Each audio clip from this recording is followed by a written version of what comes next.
Buenas tardes, bien, gracias a Dios. Me alegra muchísimo, muchísimo. Para información de ustedes, he puesto a grabar la reunión para que la tengan a disposición a partir del día de mañana en el aula. Ujú. Bueno.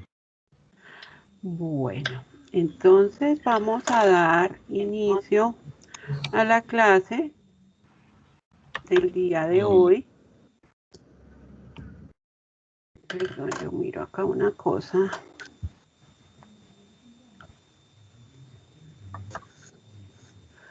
Listo, les pido el favor que cerremos los micrófonos. Muchísimas gracias.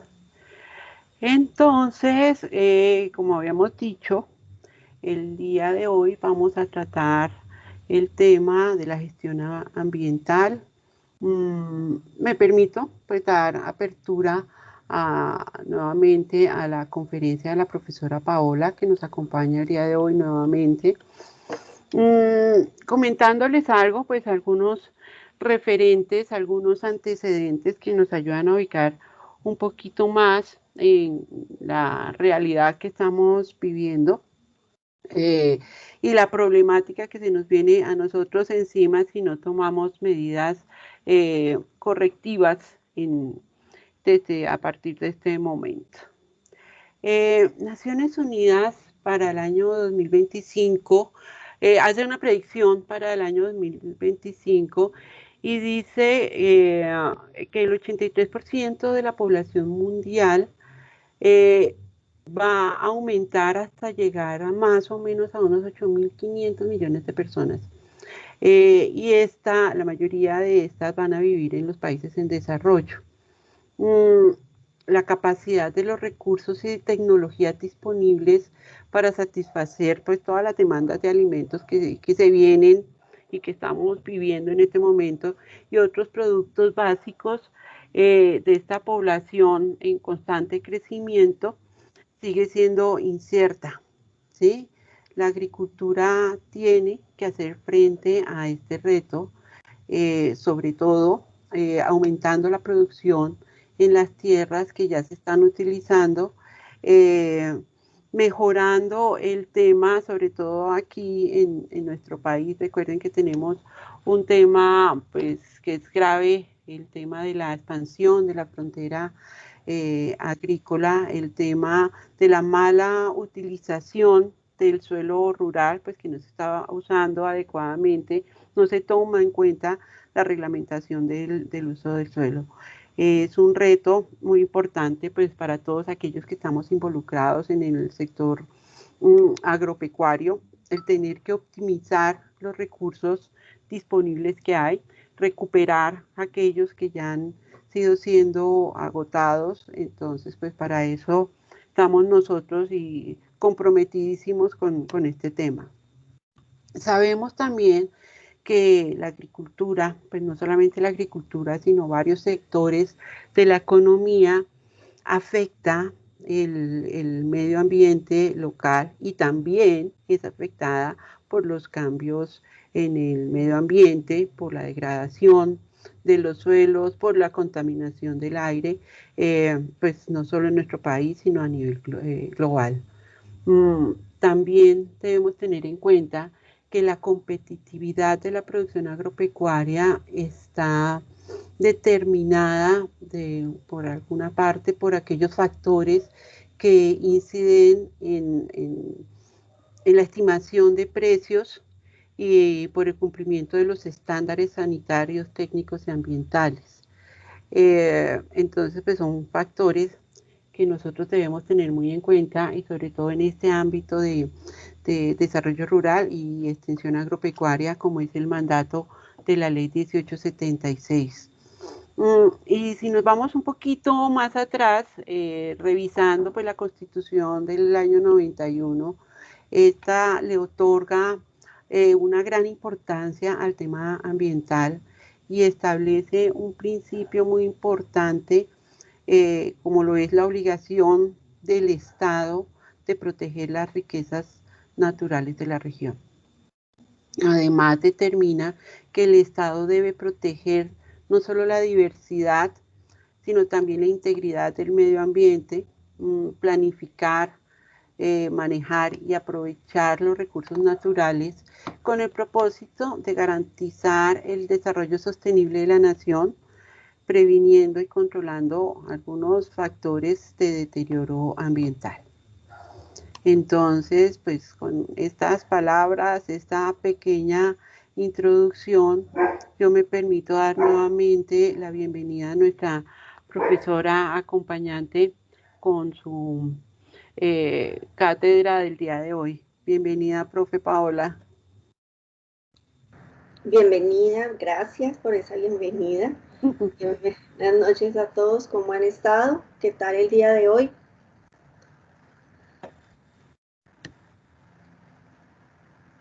Están calladitos. Ellos son muy tímidos. No es sino que empieces con tu charla, ya vienen todas las inquietudes, preguntas y comentarios. Es importante saber que hoy vamos a tener un espacio más amplio para que podamos tener un diálogo más profundo acerca pues, de la temática que vimos el día de ayer y de la que vamos a ver el día de hoy. Entonces damos inicio a la temática de gestión ambiental. Muchísimas gracias, doctora Leonor. Muchísimas gracias a ustedes por permitirme este espacio. Bueno, voy a empezar a compartir. Me permiten un momento que estoy aquí revisando algo ya.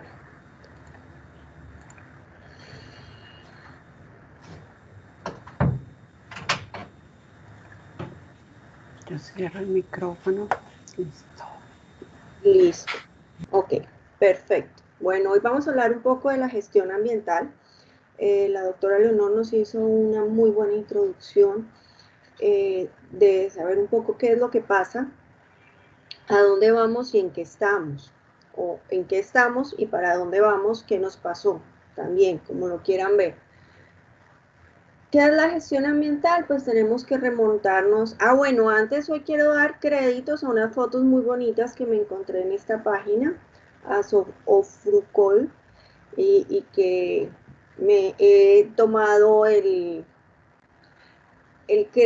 digamos, el abuso de usar. Me parecieron algunas imágenes muy bonitas que encontré y las estoy usando con el permiso de ustedes.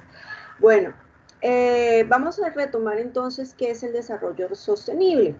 Básicamente son las necesidades de la gente, darle satisfacción a las necesidades de la generación presente sin comprometer la capacidad de las generaciones futuras para satisfacer sus propias necesidades.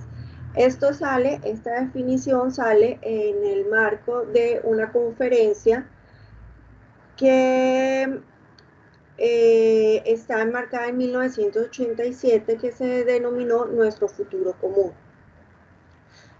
¿Qué quiere decir esto? Básicamente, todo lo que hagamos ahora va a repercutir, todo lo que hicieron en el pasado está repercutiendo en nosotros.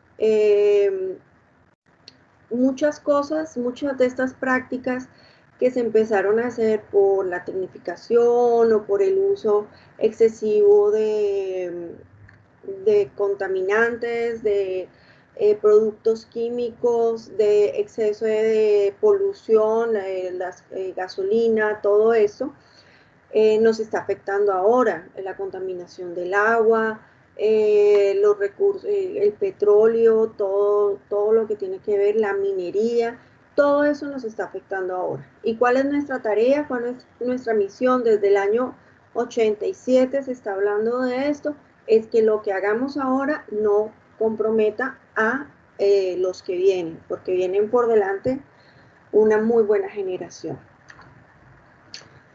Y vamos entonces a hablar un poco de lo que es la gestión ambiental. ¿Qué es esto? Es ese proceso que está orientado básicamente a resolver esos problemas de carácter ambiental para lograr un desarrollo sostenible. Un momento. Un desarrollo sostenible, hablando de lo que veníamos diciendo, todo lo que vamos a cuidar de hoy para el futuro, a partir de las potencialidades que tenemos los hombres y las mujeres El patrimonio biofísico y cultural, el patrimonio cultural y natural es súper importante en todo este proceso y garantizando su permanencia en el tiempo. ¿Qué debemos hacer? Ver cómo vamos a trabajar con esto, cómo lo vamos a solucionar, qué herramientas tenemos, cómo podemos llegar a esta solución a estos asuntos. ¿Cuál es la misión de la gestión ambiental? Básicamente orientada al uso de recursos naturales, la protección, conservación, preservación de los ecosistemas y de ese modo evitar la contaminación para proteger el medio ambiente. Lo único que nosotros tenemos que es de todos, que es común, es el medio ambiente. Todos vivimos en el mismo planeta, todos respiramos el mismo aire, todos sufrimos las mismas consecuencias, todos tenemos las mismas fuentes hídricas, algunos en mayor medida que otros, todos tenemos tierras para cultivar, unos con unas características, otros con otras. Ayer yo les comentaba pues que nosotros, si ustedes mismos lo saben, tenemos un territorio bastante rico en eso, en tierras, en lugares para lograr sembradíos de todo, o sea, poder en el valle tener esos cultivos de caña, en los páramos, la papita que tanto nos gusta, el café, bueno, el cacao que se está generando en algunos lugares, bueno, tenemos para socorrer, digámoslo así, las necesidades alimentarias para muchas personas. ¿Qué está pasando? ¿Dónde estamos? ¿Y cómo vamos a nosotros desde nuestra tarea y desde nuestra misión a lograr dar una solución a estos problemas? ¿Cómo implementamos esto? ¿Cómo llegamos a la solución de todo esto? Hablando nuevamente de la gestión ambiental y los ODS. Los ODS están metidos en todo, como les comenté ayer, es parte de la agenda mundial, no es la agenda del gobierno, no es la agenda de un alcalde, no es la agenda de una sola persona, de un senador, de un concejal, es la agenda mundial. ¿Por qué se da esa importancia? Porque pues realmente nos dimos cuenta que este no es un trabajo de uno solo, sino es un trabajo en conjunto, un trabajo que tenemos que tener en cuenta y tenemos que manejar todos. A partir de eso, una de las premisas que tenemos que tener en cuenta nosotros es eso, volver a lo básico, a lo esencial. Ayer uno de ustedes, no recuerdo quién fue, me comentaba que estaban haciendo eso nuevamente, empezar nuevamente a hacer esas prácticas que hacían sus mayores, que les habían inculcado y que se habían perdido, no porque las hayan dejado por obsoletas, sino porque pues se dieron otras coyunturas que pues en este momento pues nos dimos cuenta que son mucho más costosas, podemos decirlo a nivel económico, pero también son costosas para el planeta. Al planeta le duele todo lo que está pasando. Y llegamos a este punto, la producción y consumo responsables. Esto es, digamos, este objetivo es en el que enmarca un poco lo que ustedes trabajan y lo que ustedes hacen. ¿Qué quiere decir esto? Hacer más y mejor con menos. Es decir, por ahí hablo desde mi trabajo de arquitecta que dice que menos es más. Hablan de una tipología o de la arquitectura que hablan que menos es más. Aquí pasa lo mismo, hacer más, mejor y con menos, con los recursos que nosotros tenemos. También se trata de desvincular el crecimiento económico de la degradación medioambiental. El crecimiento económico se puede dar también de la mano, no degradando, sino de la mano del medio ambiente. Aumentar la eficiencia de recursos y promover estilos de vida sostenibles. ¿Cómo hacerlo?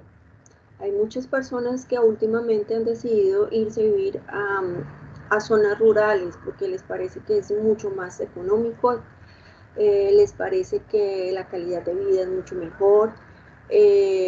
Volvemos al COVID, muchas personas en los apartamentos se dieron cuenta que pues la verdad se estaba perdiendo, digamos, la calidad de vida y volvieron al campo, volvieron a nuevas prácticas y a tener nuevos planteamientos y regresan al campo.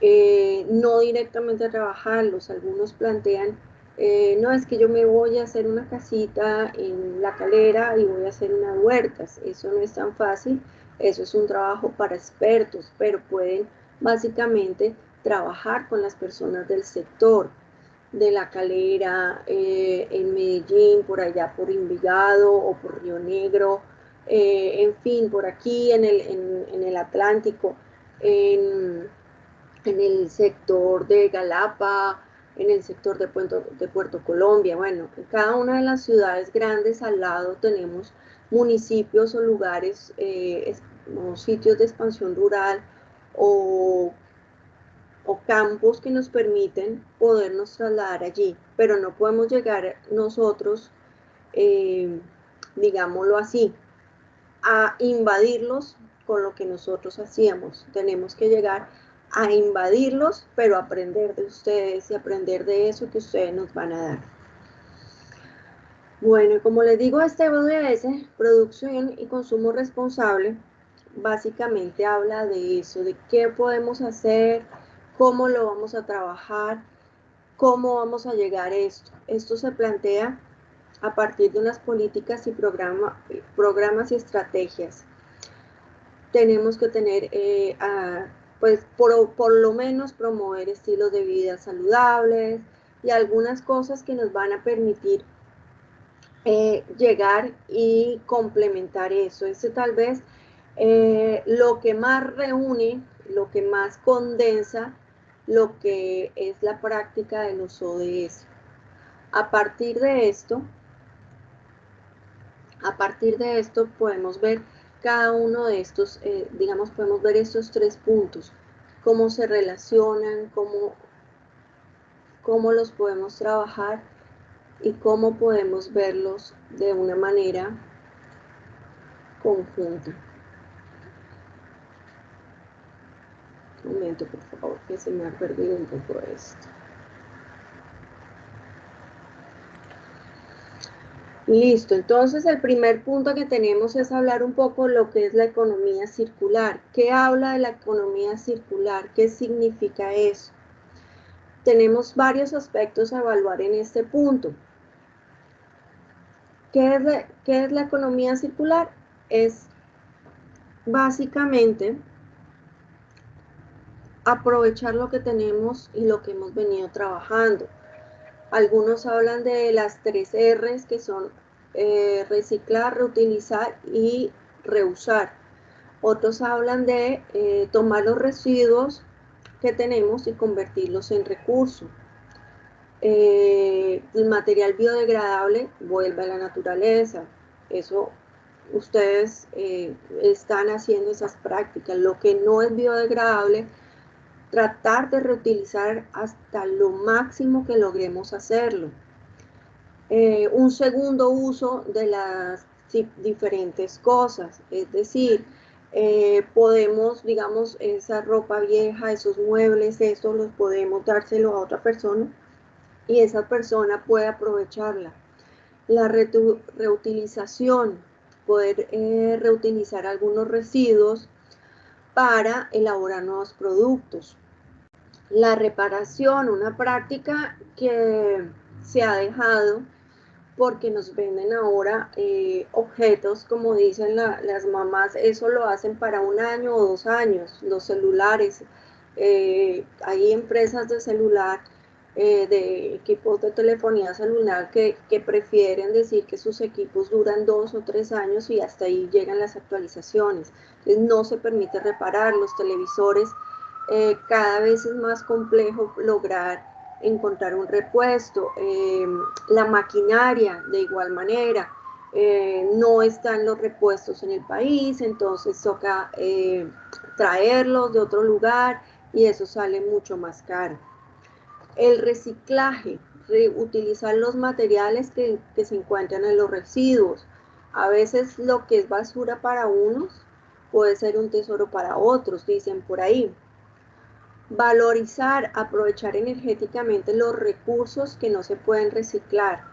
Es decir, a sacarle el máximo provecho a esos recursos. Para algo, hasta un punto determinado, llegará ese elemento.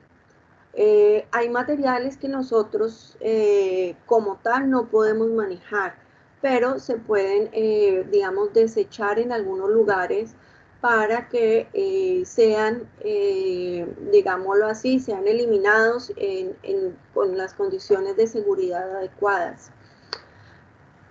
La economía de la funcionalidad.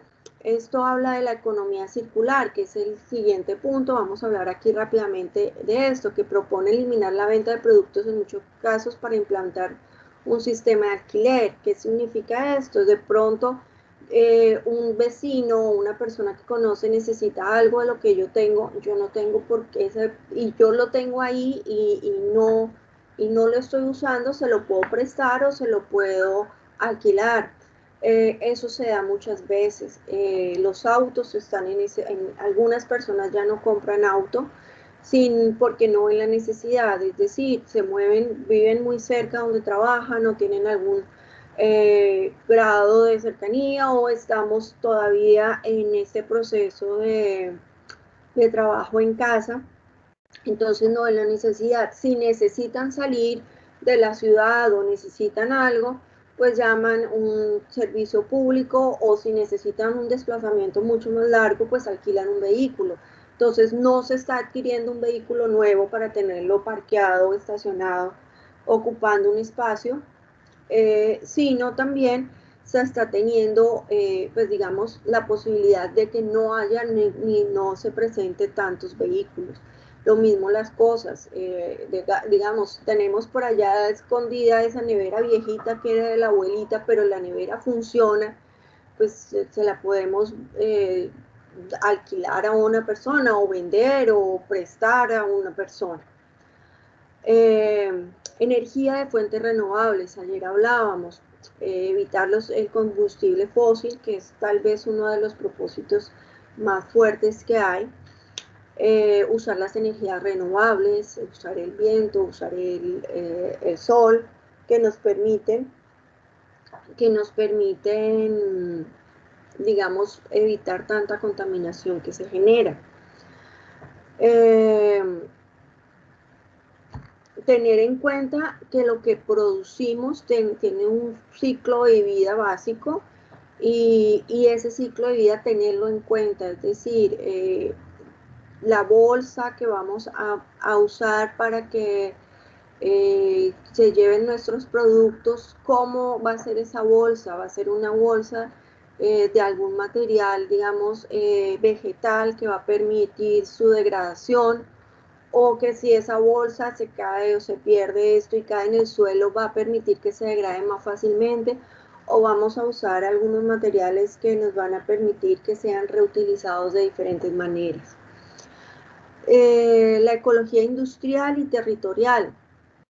Esto hace parte de los materiales que usamos, qué tipo de materiales estamos usando en nuestra industria, cómo se están usando.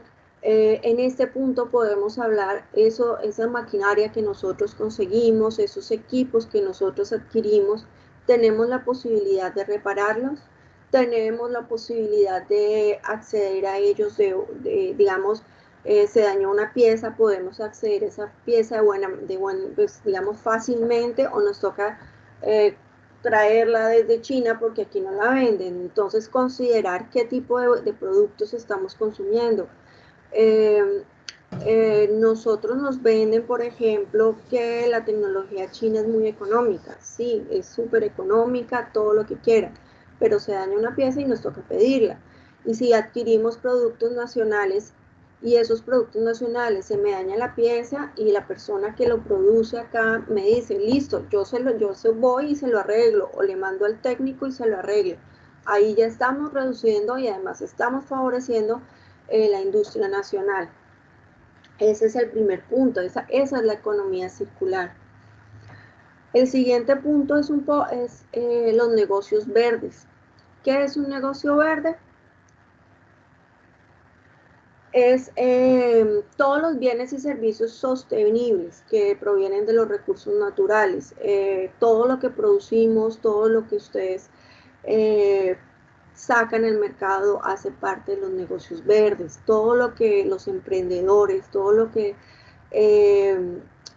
generamos sin tanto consumo, digamos, a nivel energético, a nivel de contaminación, a nivel de excesos de transporte, es un negocio verde. ¿Cómo lo hacemos? ¿Cómo se desarrolla? A través de tres características: bienes y servicios sostenibles que provienen de los recursos naturales, biocomercio, agrosistemas sostenibles y negocios para la restauración ambiental, ecoproductos industriales, aprovechamiento y valorización de los residuos, fuentes convencionales de energía renovables, construcción sostenible, bienes y servicios sostenibles. Y el último es mercado de carbono, un mercado regulado o voluntario, es decir, esos tres son las características como se definen los negocios verdes. ¿Qué ventajas tienen estos? Mejora la competitividad, porque, digamos, podemos mejorar nuestras marcas, podemos tener una competencia leal, no una competencia leal, porque todos sabemos qué estamos produciendo y cómo lo estamos produciendo. Nos sirve de una estrategia comercial. Sabemos que nosotros podemos decir, ustedes pueden plantear que tienen un sello verde porque lo que ustedes están produciendo, cada uno en sus regiones, tiene unas características especiales únicas como tal. Es decir, unos producen naranjas en el eje cafetero, otros producen naranjas en el Huila, por ejemplo, pero cada uno tiene unas características especiales. Hablo desde mi ignorancia. No sé, la una es más dulce y la otra tiene un saborcito más ácido. A unas personas en el mundo les gusta la más dulce y a otras les gusta la más ácida. A mí, por ejemplo, la naranja me gusta más ácida. Entonces, realmente tengo esa marca y puedo decir, todos vendemos naranjas, pero la mía tiene esta diferencia de esto con esto. Los procesos son más eficientes. Reduzco residuos, uso menos materiales y la energía que se está produciendo es menor. ¿Por qué razón? Porque estoy tratando de lo que yo estoy haciendo sea mucho más amigable con el planeta.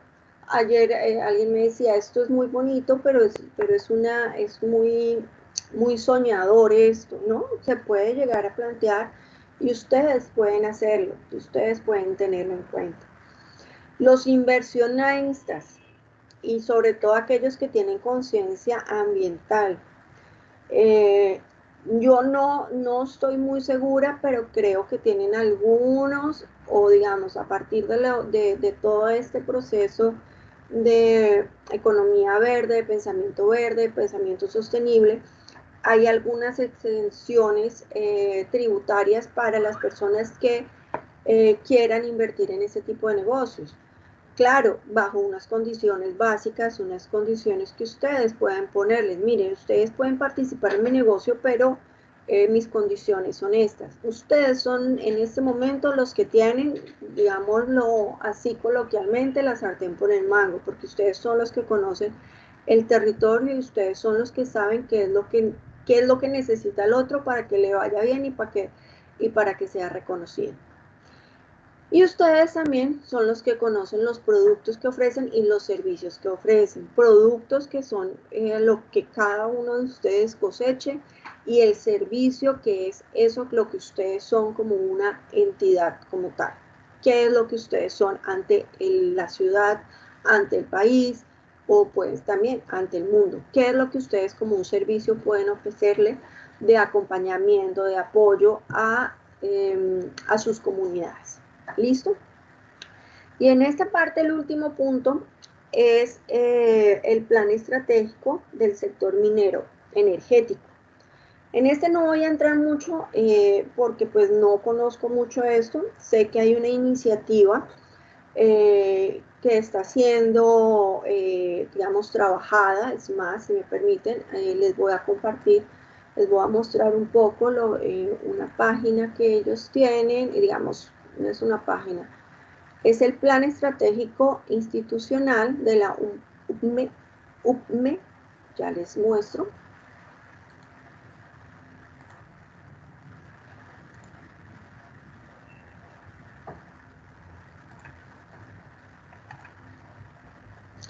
¿Qué es este plan? Ellos tienen aquí, es del 2018-2022, se denomina Pacto por Colombia, Pacto por la Equidad. Esto es, son los planteamientos que a nivel nacional se están haciendo para la regulación, aquí lo tenemos, planear en forma integral, indicativa, permanente y coordinada los agentes del sector minero energético, el desarrollo y el aprovechamiento de los recursos mineros. Producir y divulgar información requerida para la formulación de políticas y tomar decisiones. Y apoyar al Ministerio de Minas y Energía, en el logro de los objetivos y metas. Esto es básicamente este documento. Yo se los puedo compartir. Creo, doctora Leonor, que no se lo alcancé a compartir. En donde ellos básicamente hablan de esto. Pacto por la sostenibilidad. Producir conservando y conservar produciendo. Hablan de el agua y de todo lo que ellos están, digamos, tratando y trabajando para promulgar, y tiene, digamos, su récord o su meta es a 2022.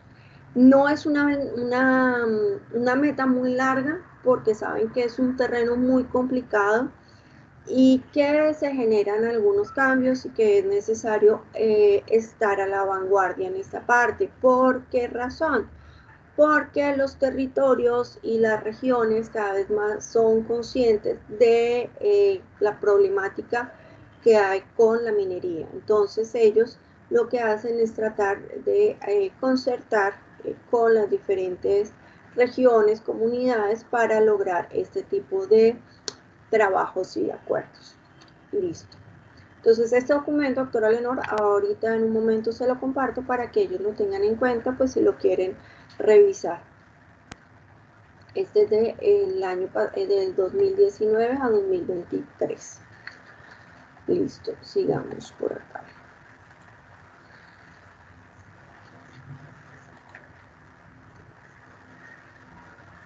Ok, listo.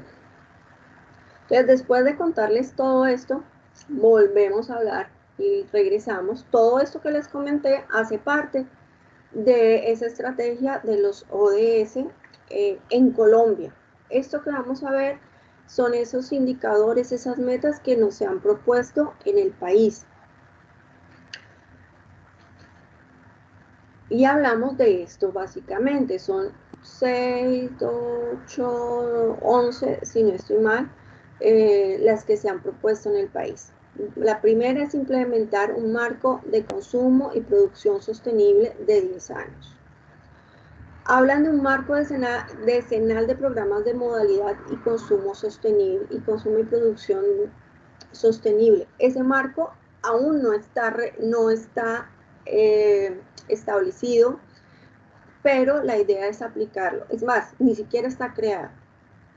Con eso les digo todo. Pero la idea es que todos los países miembros, bajo el liderazgo de los países desarrollados, tengan ese o teniendo el grado de desarrollo, puedan implementar ese marco de producción y consumo sostenible. No está, lo he buscado, busqué directamente en la página de la ONU, no está todavía, no se conoce todavía. En el momento en que la tengan, yo con mucho gusto se los hago llegar a su coordinadora, la doctora Leonor, para que lo tenga.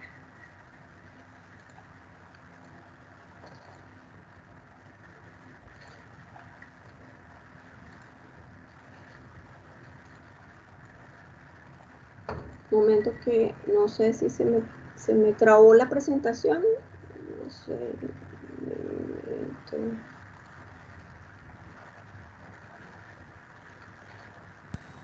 Estamos en la 12.1. Un momento que algo me pasó acá. Implementar el marco de consumo. Sí, el primero, sí, pero no sé, algo me pasó acá que no veo la presentación. ¿Quieres que yo la transmita? No, ya. Sí, por favor, porque es que no la puedo ver yo acá. Bueno, Qué pena. deja de compartir, por favor. Un momentito, si me deja. Listo. Ya. Voy a compartir en este Listo. Qué pena. momento. No, señora, suele ocurrir. ¿Ya tienen mi pantalla, compañeros? No, señora. Me avisan, por favor. Ya. Listo. Ya me veo yo doble. Listo. Ya. Ahora sí. Gracias. Qué pena. Listo.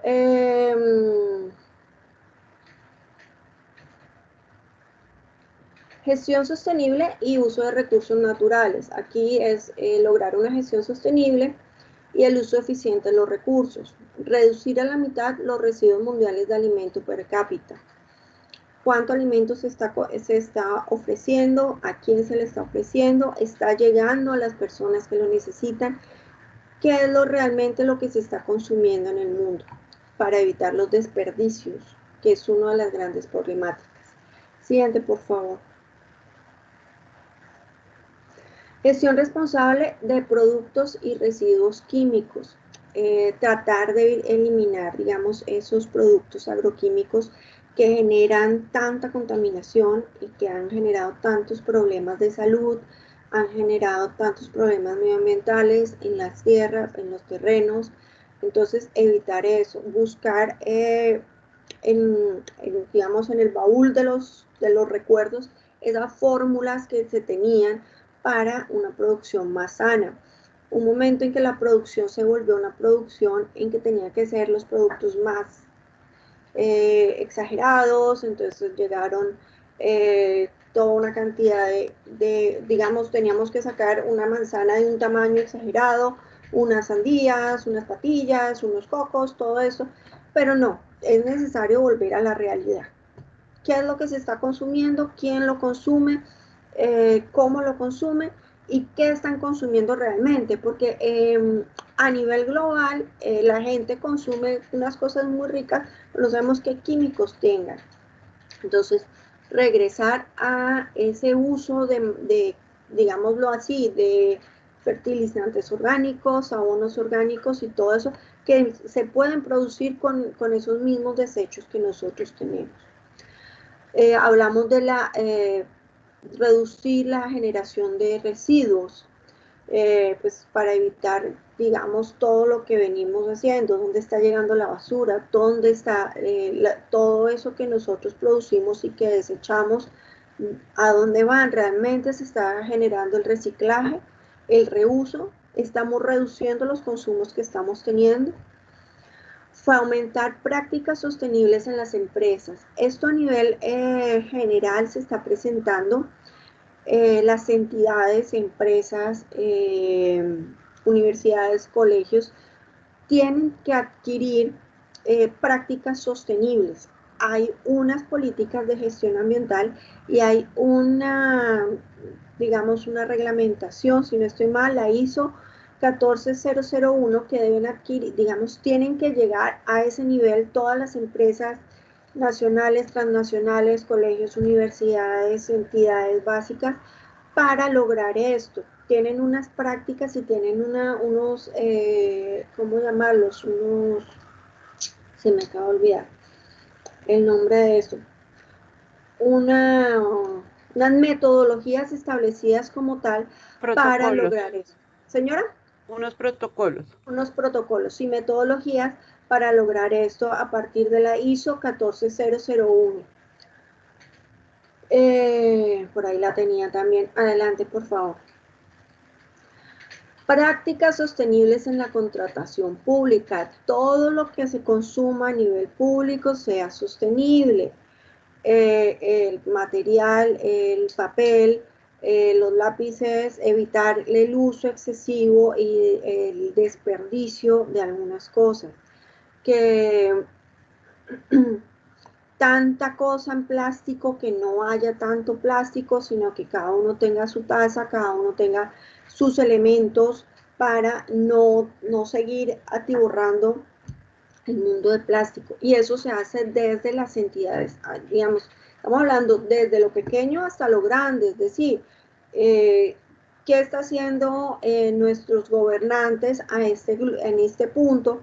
¿Cómo lo pueden hacer ellos con este tipo de prácticas a partir de la ISO que tienen ya establecida, con todos los requisitos que ellos tienen que tener en cuenta eso? Promover la comprensión universal de los estilos de vida saludable y sostenible. ¿Qué significa eso?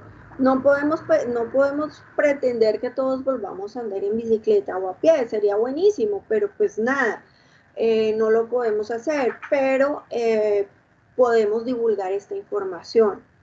Yo estoy en este proceso con ustedes lo hacen a diario con las personas que están con ustedes.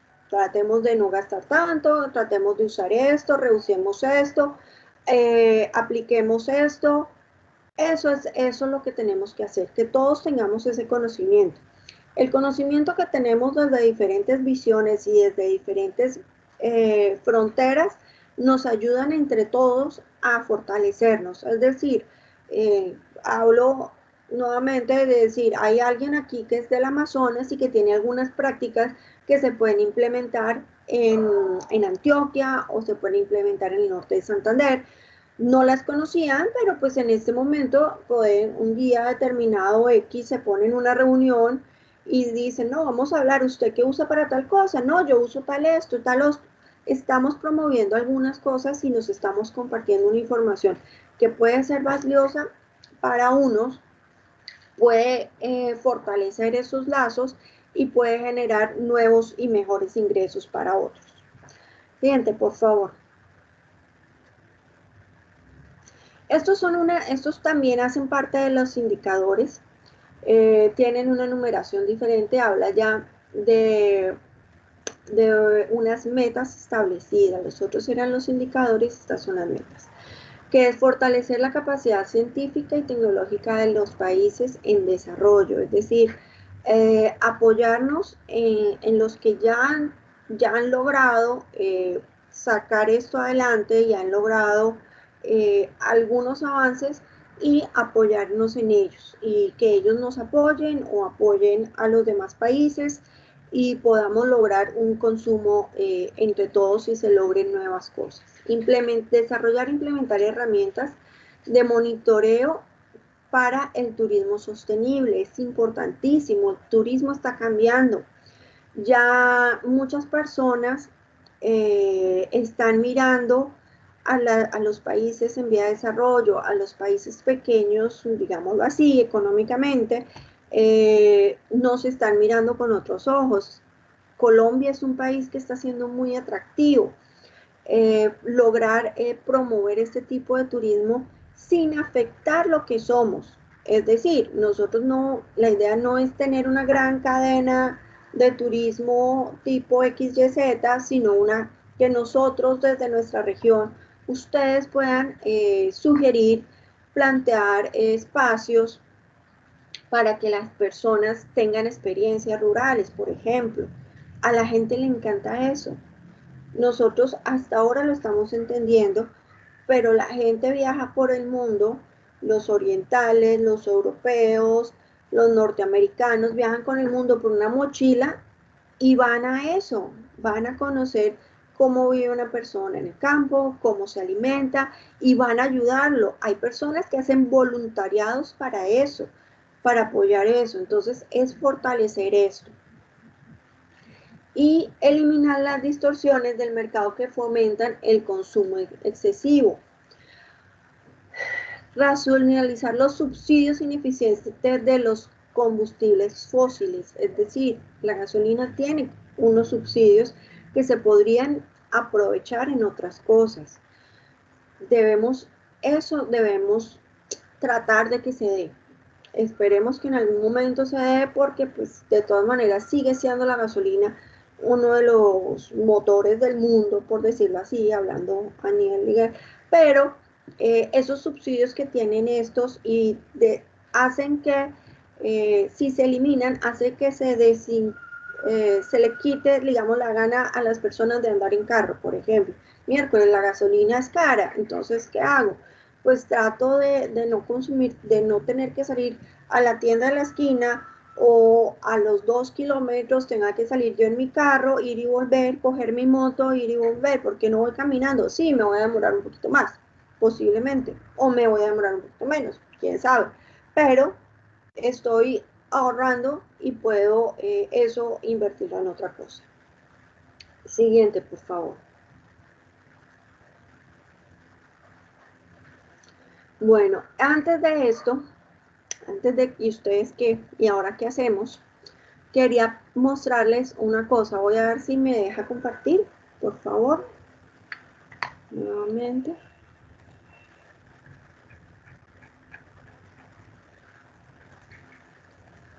Un momentico que lo tengo por ahí.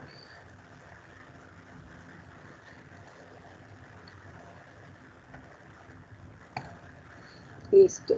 Me comentan si lo pueden ver, por favor.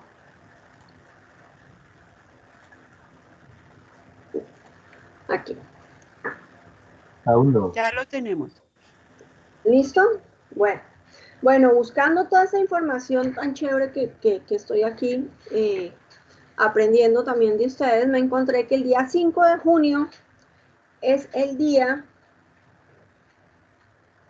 Mundial del Medio Ambiente. Y este año es un día muy especial porque se pone en marcha el Decenio de las Naciones Unidas para la Restauración de Ecosistemas. Este documentico, que si no estoy mal, ya lo deben tener ustedes en su plataforma, habla un poco de eso, de cómo ustedes y cómo todos podemos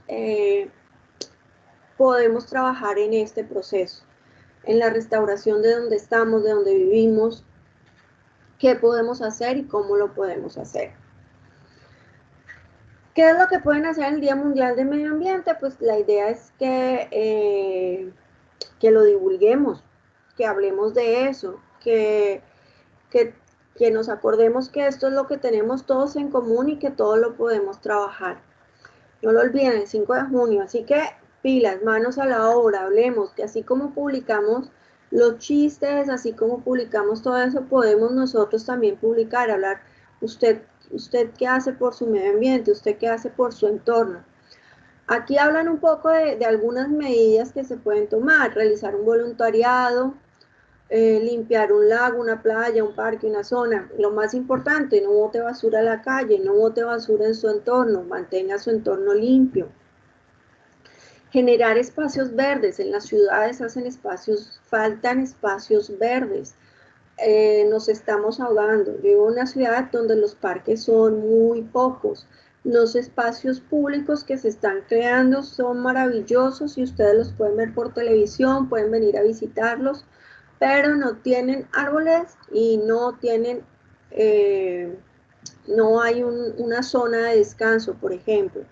Les hablo desde, digamos, lo último que se promueve aquí es el malecón del río. No sé si lo han visto en algún lado, de pronto por ahí cada rato que salen en las noticias pasan unas imágenes bellísimas de un río que teníamos totalmente abandonado como el río Magdalena. Vemos un espacio, sí, maravilloso, lleno de cemento, pero no hay una zona verde, es decir, es un espacio que se aprovecha de 5 de la mañana a 8 de la mañana y de 5 de la tarde a 9, 10 de la noche. El resto del día está totalmente deshabitado porque la gente no puede caminar en él. ¿Qué faltó? Pues realmente plantear qué podemos hacer para eso, mitigar un poco. ¿Cómo se mitiga? Con árboles. ¿Por qué no siembran árboles? No lo sé. Los siembran en otros lados. Pero bueno, eso pasa y en las ciudades nos está pasando. Barranquilla no tiene casi parques, no tiene casi zonas verdes. Hablan de que aquí se siembran no sé cuántos árboles, pero no están sembrados donde deben ser. Es decir, caminar aquí a mediodía es complicado, bastante. Ahí sí a uno sí le provoca salir y montarse en el carro y con el aire acondicionado, es decir, todo lo que les dije que teníamos que desestimular, lo estimulamos a las 12 del día en Barranquilla, porque realmente uno no se puede montar a un carro a andar porque no hay sombras. Un semáforo, por ejemplo, y eso sucede en muchas ciudades, Hay ciudades que no suceden. Valledupar tiene una arborización bellísima y es una ciudad muy fresca, pero hay ciudades como Cúcuta, como Barranquilla, en algunos sectores de Cali que no hay árboles. Entonces uno para en un semáforo y todos van tratando de buscar el arbolito para ver. El primero que se para debajo del arbolito nos friega a todos porque quedamos bajo el sol. Pero bueno, eso tenemos que tratar de hablar y de decir, oiga, ¿dónde están? ¿Dónde vemos esos árboles? ¿Dónde están esas áreas verdes?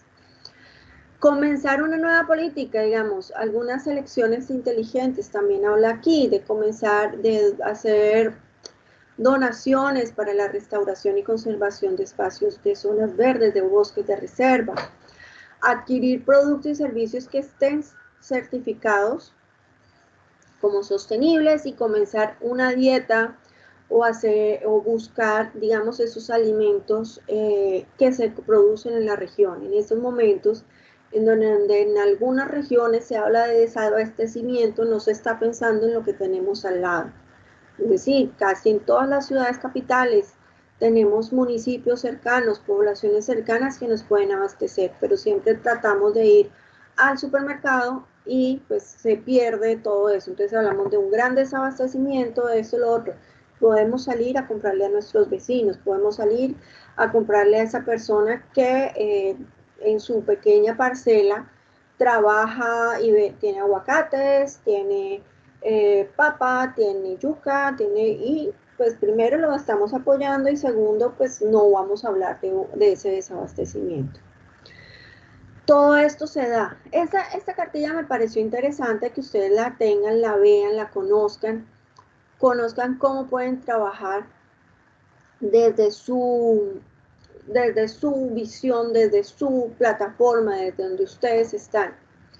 Hablar de cuáles son los ecosistemas de su localidad. Aquí está directamente, esto los lleva a una página en inglés donde les explica cuáles son los tipos de ecosistema, todo eso. Aquí también habla un poco de esto.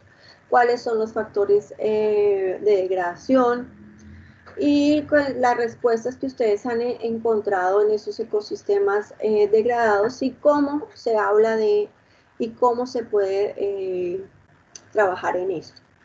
Aquí me pareció muy chévere porque ustedes están por aquí enmarcados como a grupo. Yo lo tomaría a ustedes como líderes, no de grupos religiosos, pero líderes. Ustedes son líderes en lo que hacen, líderes en su organización. Entonces, a partir de eso, ustedes pueden hablar de esto y pueden plantearlo y pueden, miren, también están aquí agricultores, ganaderos. Ustedes pueden establecer cuáles son esas normas y hablar de esto. ¿Qué es lo que yo puedo sembrar que me va a producir más en mi territorio? Todo esto ustedes ya lo tienen claro. Medidas de restauración, qué puedo hacer, cómo puedo lograr que estos espacios que sean, digamos, esas tierras que se han perdido, digo perdido a nivel de la calidad de la tierra como tal, que se ha perdido, que se han dañado, ¿cómo podemos restaurarla? La tierra se puede restaurar. Yo creo que yo soy, pues, dentro de mi ilusión y mi sueño, yo creo que esos pedazos, esos entornos que se han perdido por la contaminación de la tierra o por las malas prácticas de algunas personas se pueden volver a restaurar. Hay un proyecto en la Amazonía de una pareja que restauraron una buena área de este sector.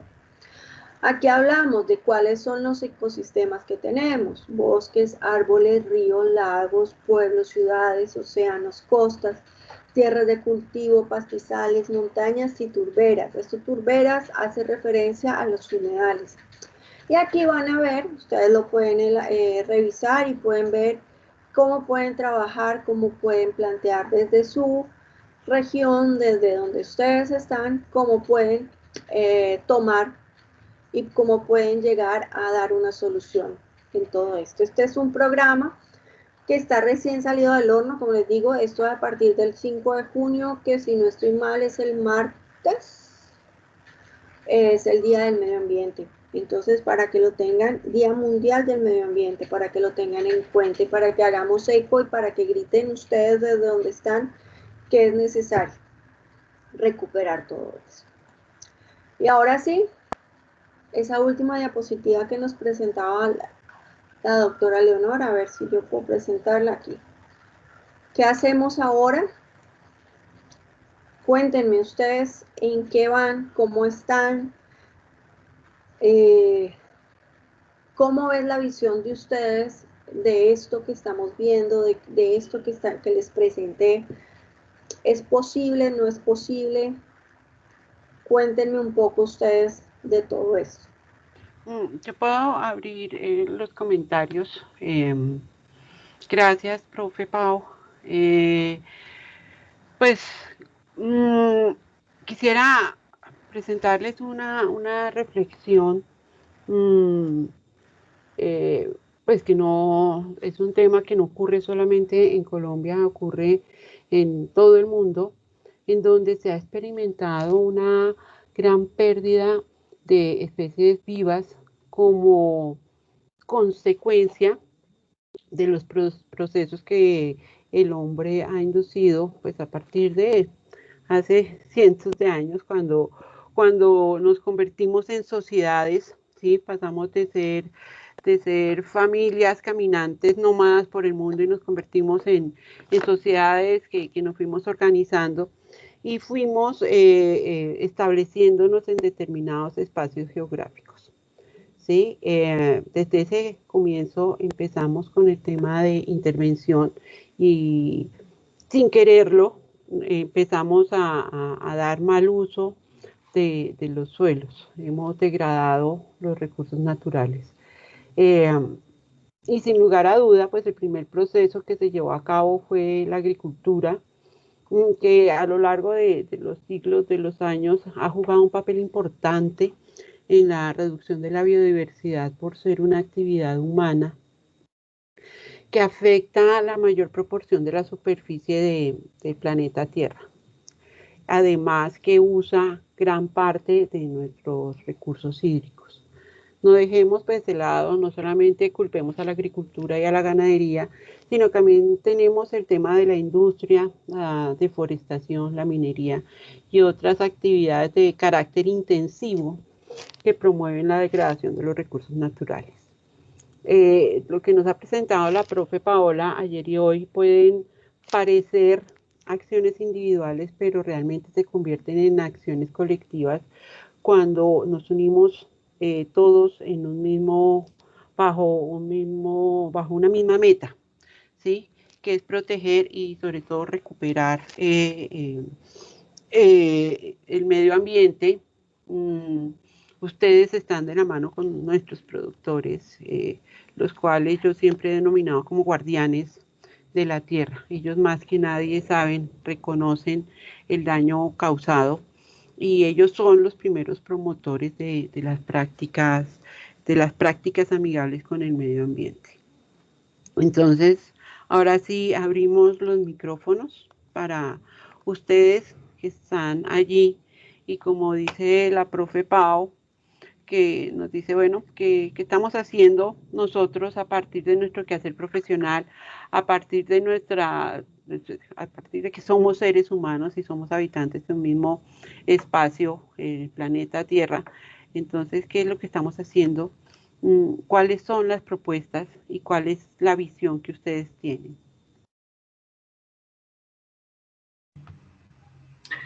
Me gustaría plantear como una propuesta sencilla para celebración del Día del Medio Ambiente, que nos uniéramos Uniagraria y Asofocol con una pieza publicitaria que pudiéramos trabajar ese día de manera masiva en todos los medios publicitarios. Heidi, la niña que maneja comunicaciones en Asofocol, nos podría ayudar con el diseño de la pieza publicitaria y sería muy importante que fuéramos de la mano Uniagraria y Asofocol. Beatriz, qué buena idea, voy a copiar acá. Me parece buenísimo, si quieres podemos hablar ahora y tú me pasas los contactos y podemos sacar una buena pieza. Bueno, Muchísimas Claro que sí, gracias. es muy importante porque es una sinergia que se está dando ahorita con el diplomado, donde nos unimos con la universidad, pero además la fuerza de todo el plan y de todo el equipo del plan, más los agricultores, más los estudiantes de ustedes, podemos hacer un eco muy importante como una acción primera en el desarrollo de estas reflexiones que estamos haciendo en el día de hoy acerca de un trabajo que evidentemente nos compete a cada uno de nosotros. Muchísimas gracias. Es una excelente iniciativa. Ya aquí tomé el datico, Beatriz. Ahora hablamos o mañana temprano. ¿Listo? Señora, claro que sí, señor. Esta guía ustedes la pueden compartir. Es muy fácil de leer y la pueden compartir. Entonces, sí, me parece además muy buena idea. Excelente. Muchas gracias. Gracias. ¿Quién más?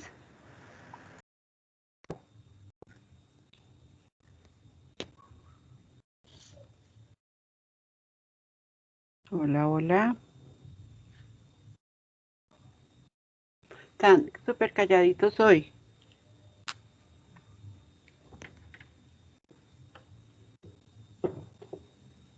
A ver, vamos a ir preguntando. Aquí vamos preguntando. Andrés Esteban.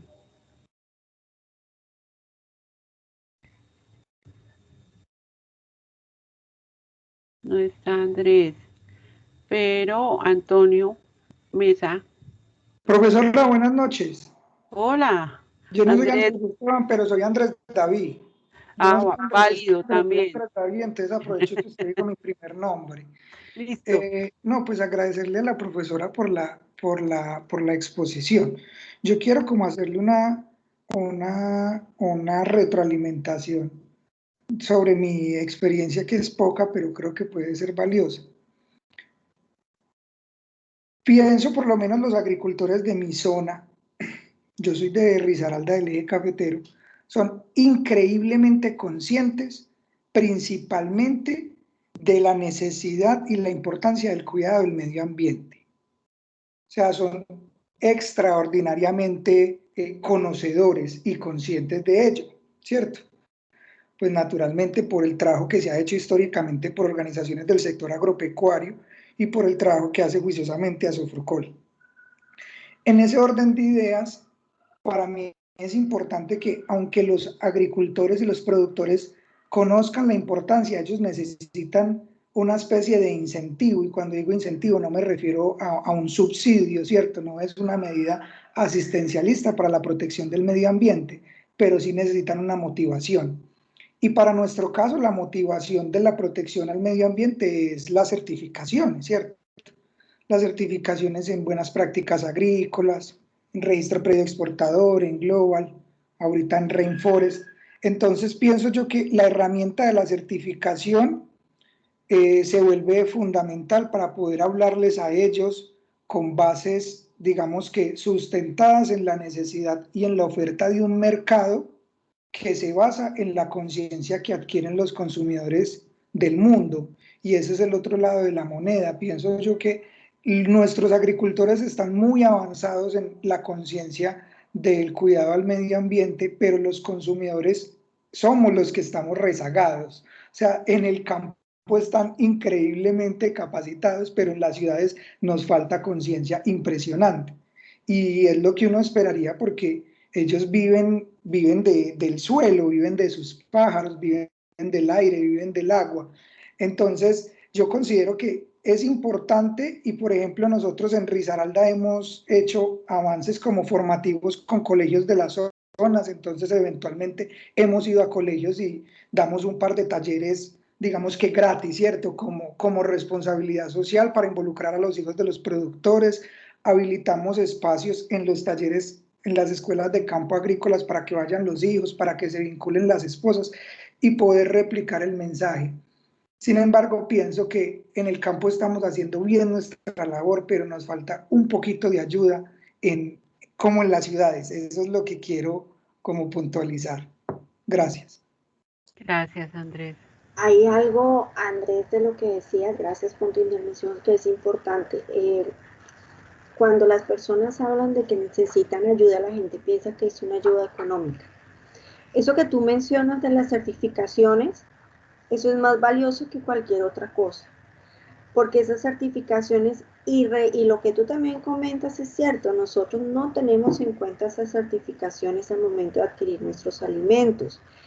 Pero si un producto, es decir, así como nos enseñaron a una generación que nos enseñó los medios y nos enseñó que esos productos que venían de afuera y que eran súper guau y que las papas fritas en tubito eran maravillosas y que la chocolatina no sé cómo, si se más, era más rica que una chocolatina Jet o que esto, que lo otro, esas certificaciones son muy importantes y esas certificaciones no necesariamente son económicas, pero se van a retribuir en el tiempo en un pago. Sí, nos falta. Nosotros no somos conscientes de adquirir esos productos que ustedes sacan. El Eje Cafetero, Risaralda, tienen en ese punto, tienen un avance muy fuerte. Yo recuerdo hace muchos años ustedes trabajaban, trabajaron mucho con la parte de cítricos, alcanzaron a trabajar caña, yuca y de una calidad increíble. Bueno, además del café, con todo eso, pero pues ver cómo todo eso se va reconociendo. Como les digo, no lo reconocemos aquí, porque todo lo del pobre robado, chimbo chiviado, como dicen por ahí, pero tenemos un reconocimiento a nivel mundial y esas certificaciones de las que tú hablas les van a permitir llegar a esos mercados. Sin esas certificaciones no pueden llegar a esos mercados. Y cuando veamos que esos mercados realmente sí son en serio y que sí los compran y que sí los consumen, ahí sí vamos a decir, ¿y por qué no lo tenemos nosotros? ¿Sí? La gente consume Nescafé porque es barato, pero tenemos cafés orgánicos en Colombia deliciosos y los podemos consumir en el Eje Cafetero, en el Huila, aquí cerquita en la Sierra Nevada, pero no, la gente va a preferir comprarse un café mucho más económico, que a veces dicen por ahí las malas lenguas, ustedes sabrán más que yo, que viene rebajado, no sé cómo, si sé más con esto, con lo otro, bueno, yo no sé de eso, pero en vez de poder comprar nuestro café orgánico a los pequeños productores. Entonces, sí, tienes toda la razón, Alex.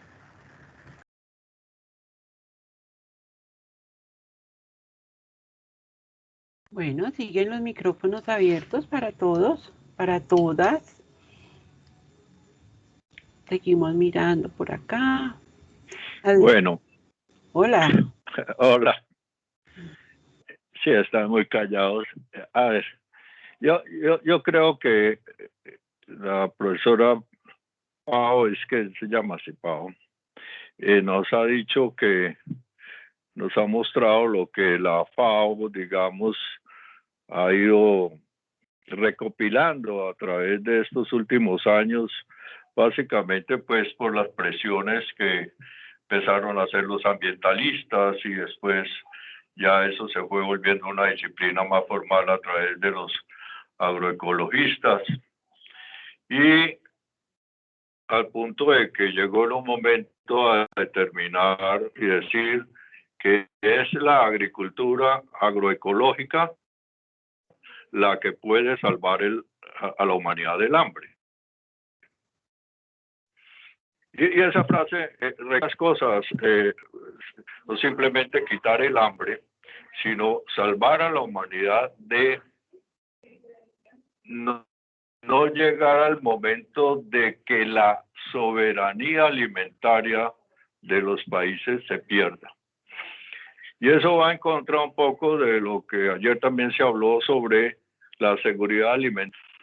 Los países, especialmente de aquí de América, Centroamérica y Bolivia, Argentina, Brasil, y también comunidades colombianas de grupos indígenas, empezaron a desarrollar la idea de la propiedad del patrimonio productivo y empezaron sobre las semillas.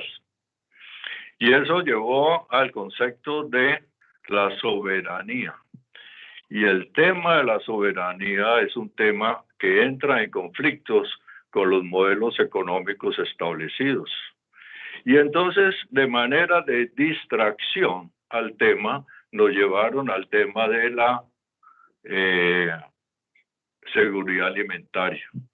Y entonces nos dijeron en un momento que teníamos que ir a hacer ese trabajo de extensión con las comunidades, especialmente con las mujeres del campo, que no hacen mucho, que están muy desocupadas, que tienen mucho tiempo, y que aprovecháramos ese tiempo disponible para enseñarles a ellos a hacer la huerta casera para garantizar la seguridad alimentaria.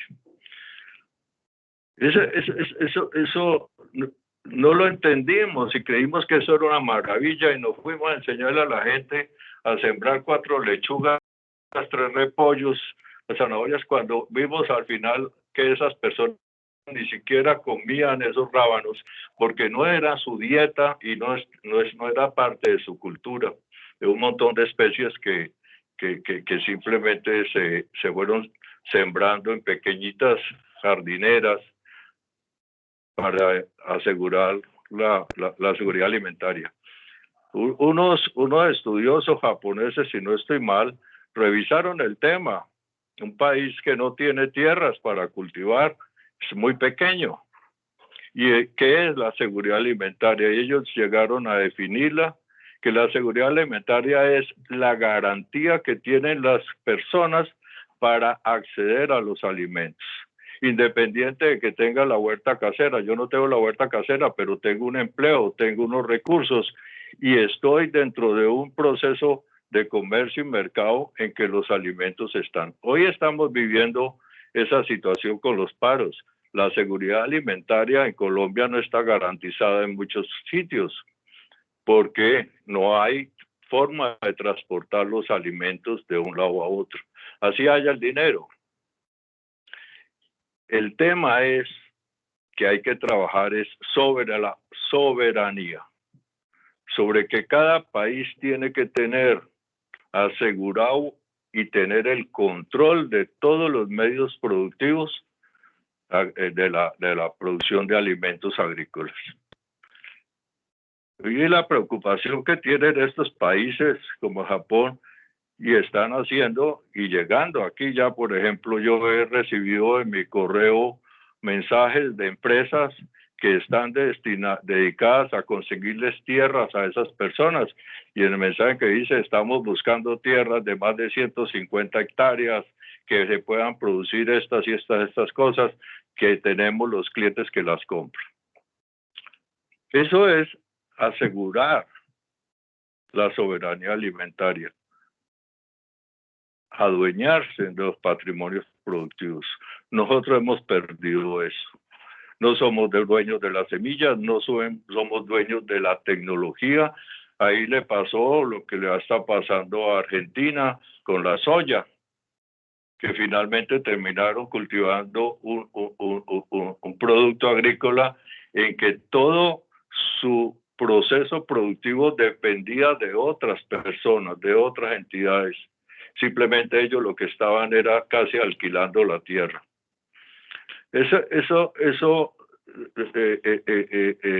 Mecanismos que hay tan sutiles de distracción son los que no nos dejan avanzar. Y es donde nosotros tenemos que empezar a ser mucho más juiciosos en analizar y no simplemente tomar las cosas, ¡ay, qué maravilla esto, qué tal, mire que suena lo más de bien! Pero detrás de eso hay un gol, hay algo delicado y debemos irnos a lo fundamental. El tema de los ecosistemas. Nos han metido en la cabeza que el tema de los ecosistemas es lo silvestre, es todo aquello que está fuera de nuestro entorno y que eso es lo que tenemos que proteger. Mire, hoy ciudades como Bogotá están creciendo al lado de los humedales y las personas van a tener que compartir con esos humedales y protegerlos. Y esos humedales ya no va a ser un tema silvestre, va a ser el tema cotidiano, que lo van a tener ahí en su propio patio de la casa y van a tener que aprender a eso. Hoy tenemos muy pocas, se veía en un video de lectura que nos pusieron revisando las tareas, un video sobre Colombia hablaba de que de 114 millones de hectáreas posibles de tierra, solo 4 millones estaban usadas para la agricultura y el resto para temas ganaderos extensivos. Resulta que un huerto de frutales tenemos que convertirlo en un agrosistema que no solo esté dedicado a producir mangos o aguacates o naranjas, sino a prestar servicios ecosistémicos. Y servicios ecosistémicos tan sencillos como mitigar la temperatura, reducir la temperatura, servicios ecosistémicos como ser capturadores de CO2, no emisores de CO2 como lo somos hoy, prestar servicios ecosistémicos en la protección y brindar refugio a la biodiversidad. Eso no lo estamos teniendo claro, lo estamos fraccionando, eso es un tema aquí. Mire, ahora poco estábamos en esas mesas técnicas y entonces cuáles eran las necesidades de innovación tecnológica y entonces se partió por temas y en un temita que no podía quedar fuera de todos los temas, pues esto quedó el medio ambiente. Oiga, no, el medio ambiente no puede ser un tema. El medio ambiente es el todo. Lo que tenemos es que construir temas que garanticen que ese ambiente se mantenga. Y entonces esa forma de ver las cosas nos ha ido retrasando. Hoy somos más conscientes. Hace pocos días éramos pocos, ya somos más. La idea es que seamos todos. Pero para eso tenemos que ir desarrollando metodologías que sean razonables y consecuentes al logro. Estos objetivos que ha definido la ONU no son ninguna cosa pues que inalcanzable, no son utopías. Oiga, la igualdad, eso no puede ser una utopía. La equidad. La protección de los recursos no puede ser una utopía, es una imperiosa necesidad. Lo que pasa es que las convertimos en utopías cuando las llevamos al marco de lo romántico y lo deseado y lo bonito. Esto ya no es tan romántico.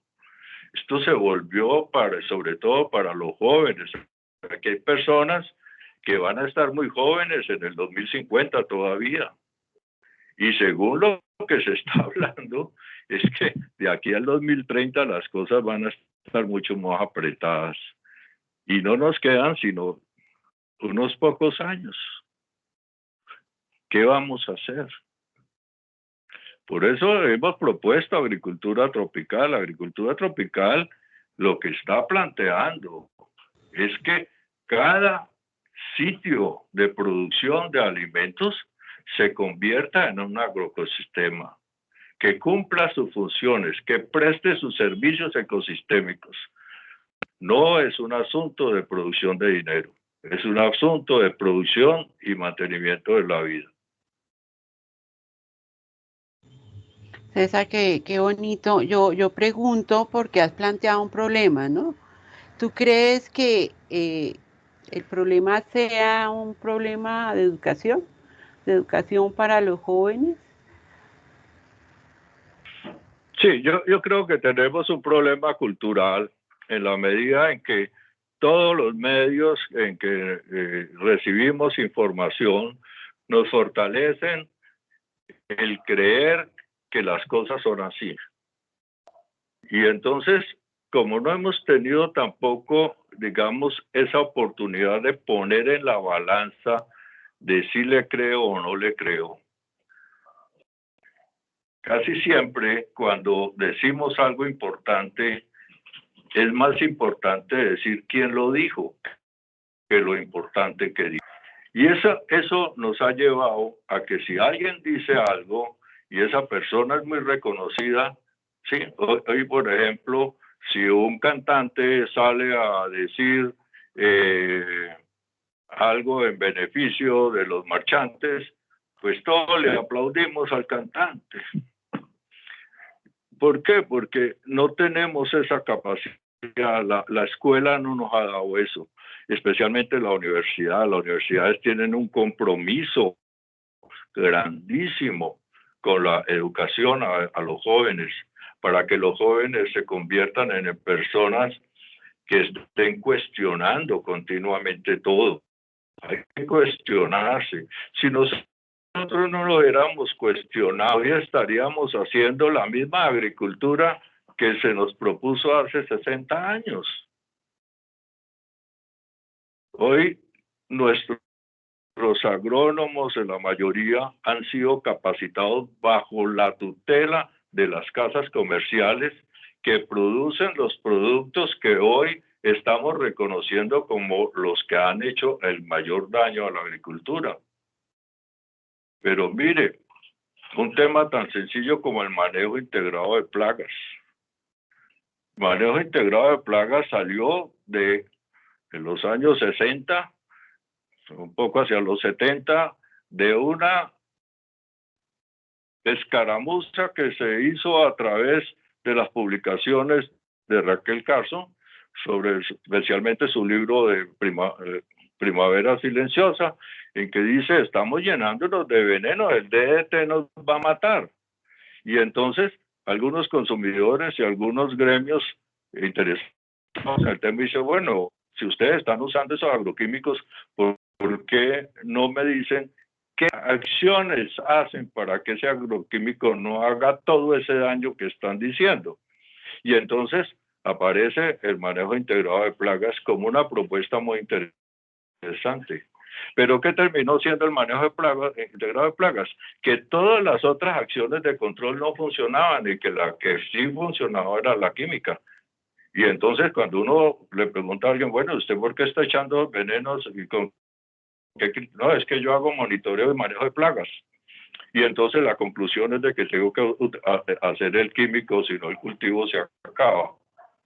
Mire, el tema del monitoreo que nos dicen es lo más fundamental, pero ¿será que nosotros estamos haciendo monitoreo a todos estos organismos benéficos que pueden hacer control de los organismos que causan problemas?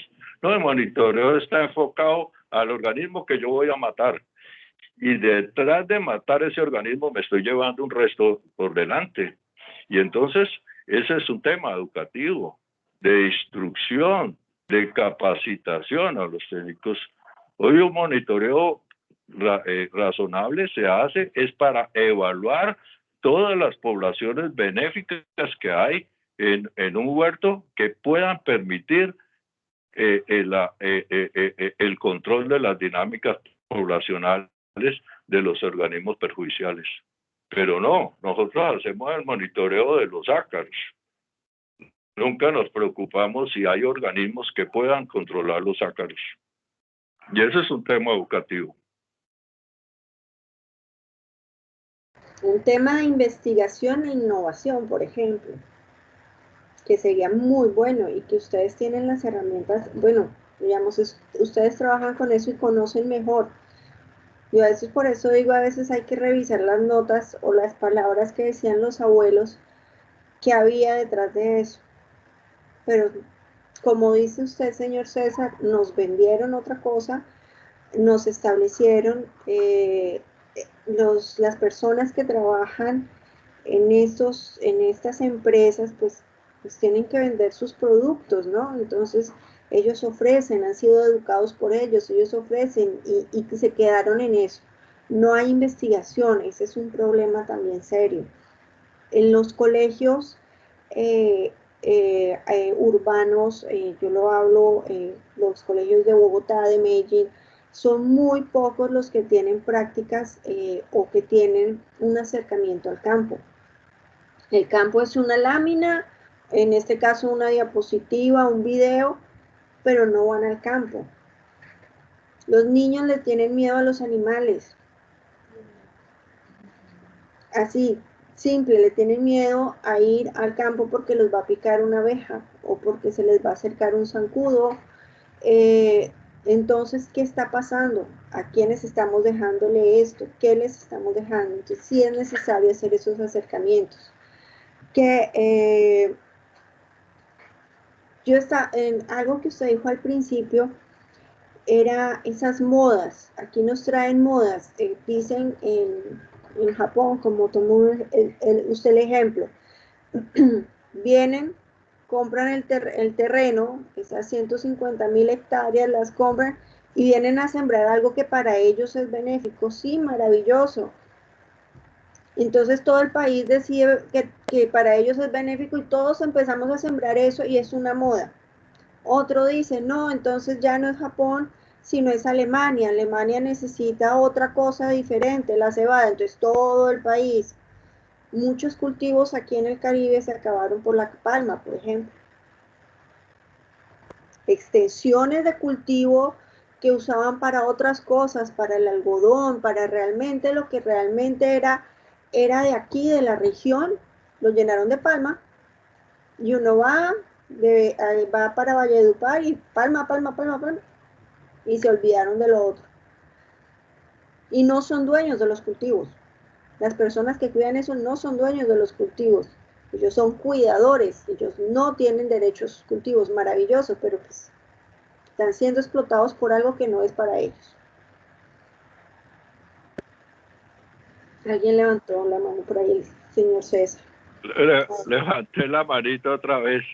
Mira, este tema de la invasión, sobre todo de todos estos cultivos que van para la industria, como el caso de las palmas, todo este aceite para hacer jabones, para hacer cosméticos, para hacer un montón de cosas que no son esenciales, pero sí generan, digamos, una economía importante. Destruyeron Borneo, una selva tropical importantísima en el Pacífico, Java, todo esto fue desapareciendo. Y entonces, si revisamos nosotros una pregunta en dos que se hizo en un momento, es ¿qué sembrar y cómo sembrar?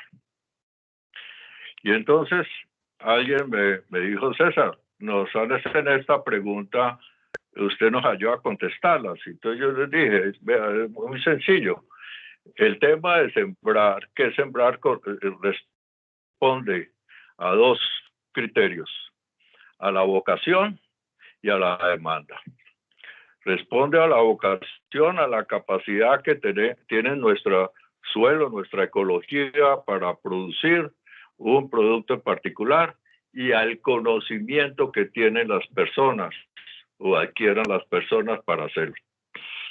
Y la demanda, pues esa está clara, porque hoy tenemos consumidores mucho más educados, mucho más estudiosos del tema, y esos consumidores saben que son las frutas y las hortalizas los alimentos agrícolas más importantes que puede adquirir una persona.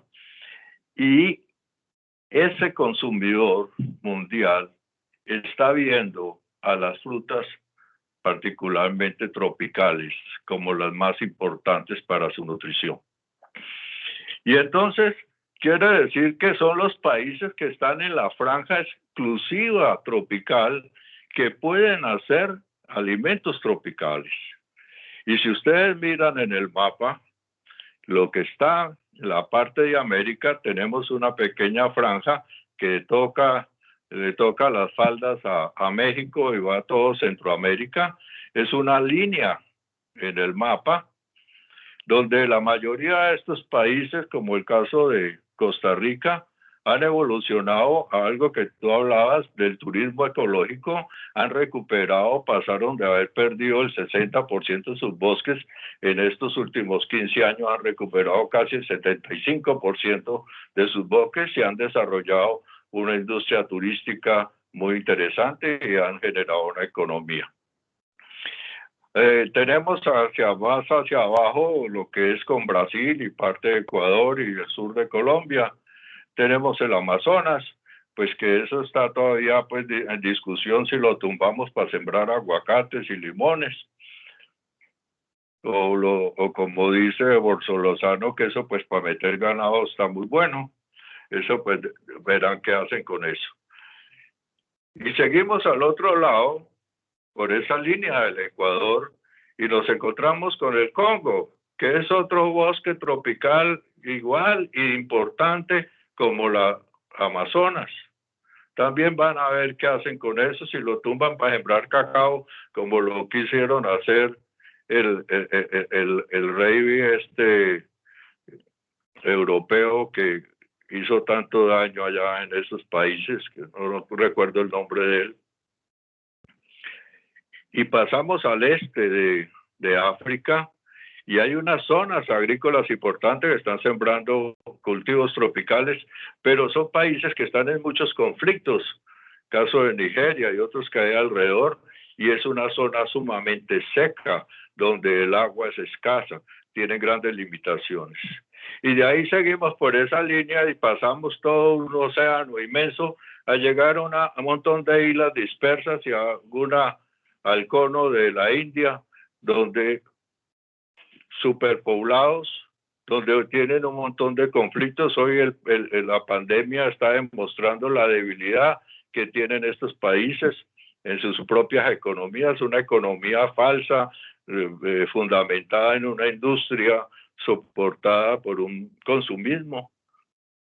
Hoy están sufriendo mucho porque los barcos están atracados, no pudieron moverse con esos productos.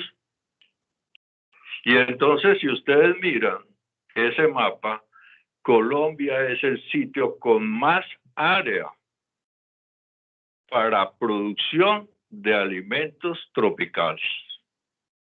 Y nosotros no nos hemos dado cuenta de eso.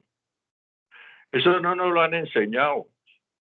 Ese cuento que nos echaban a nosotros, que mi Diosito sí lo había hecho como raro porque había hecho un país con 2 mares, 3 cordilleras, 2 ríos y todo esto. Pues eso es cierto. Tenemos todo eso. Lo que pasa es que no hemos dado cuenta. Y muchas personas están interesadas que no nos demos cuenta. Por eso la educación no se mueve en ese sentido, de entender el valor. Hoy un departamento como el Valle, que escuchaban las noticias, se considera el departamento más desarrollado que tiene el país. Y escuchaban las noticias de que no vamos a poder comer frutas, las frutas esas deliciosas, porque las frutas las hace una empresa en el Valle. Y resulta que esa empresa que está en el Valle no tiene azúcar. Y el departamento que produce azúcar es el Valle. Y entonces ahora el muerto es que son los paros y los cierres y esto. Estamos en un proceso en que no hemos entendido la importancia en que estamos nosotros en Colombia en este momento. Hoy estamos viviendo un momento histórico que lo podemos aprovechar.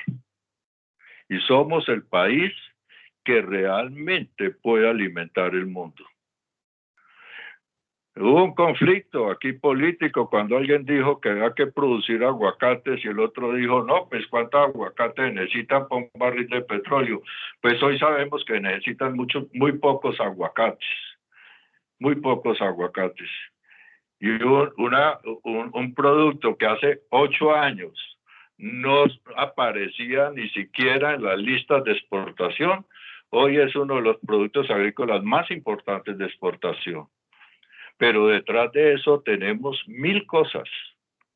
Tenemos pasifloras, tenemos solanáceas, tenemos las guanábanas. Bueno, la lista sería interminable de frutas que el mundo quiere consumir y que nosotros podemos producir sin necesidad de venenos, sin necesidad de fertilizantes de la síntesis química, con una agricultura ecológica. Y la FAO lo ha planteado así. Es la agricultura ecológica lo que hay que ponerle cuidado. Ojo, compañeros, esto no es un tema de agricultura orgánica. Agricultura orgánica lleva más de 100 años bregando a poner su proceso y ha fracasado siempre, porque desconoce el valor ecosistémico del proceso productivo. Solo la agroecología tiene un reconocimiento a eso. Y en Colombia existe una certificación agroecológica, no existe una certificación orgánica. Hoy tenemos una resolución en Colombia para la certificación agroecológica y de alguna manera eso le hemos echado tierra para que nadie sepa de eso y estamos distrayendo el tema por otro lado. Colombia puede tener mucho más ingresos por los servicios ecosistémicos de los huertos de frutales que por las mismas frutas.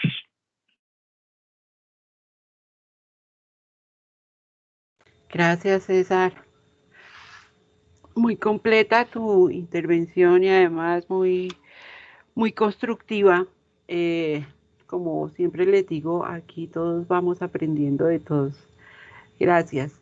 Quiero ver más manitos levantadas o que griten o que hablen. Aníbal tiene la mano levantada. Dale, Aníbal. Pues no, un gran resumen de César y la verdad que el uso del suelo, como hablaba su merced, en un principio pues no se le ha dado la vocación que es, ¿no? Y todo esto en un resumen del apoyo que se le tiene que dar, sobre todo las personas que manejan el músculo financiero y que están apoderadas de la tierra ahorita, pues darle el vuelco, ser conscientes y ellos van a ganar también, ¿no? O sea, es hacer un plan verdaderamente porque aquí en Santander, por ejemplo, se necesita ya, por ejemplo, la crisopa y montar un cultivo de entomopatógenos y esto. En este momento, todas las restricciones del ICA, que lo uno, que lo otro para hacerlo y empezar a ofrecerlo a la gente, o sea, tienen que ser unas cantidades bastantes y que ya esté la cultura, empezar a consumir para poder abrir un laboratorio aquí en Santander. Entonces uno dice, ¿hasta dónde y cuándo vamos a avanzar? O sea, son muchas cosas que hay que empezar a planear, pero ya se están dando los primeros pasos y creo que si no es este el futuro, no sé cómo va a ser, cómo le vamos a dar el hueco, como dice César. Ese era el aporte. Muchas gracias.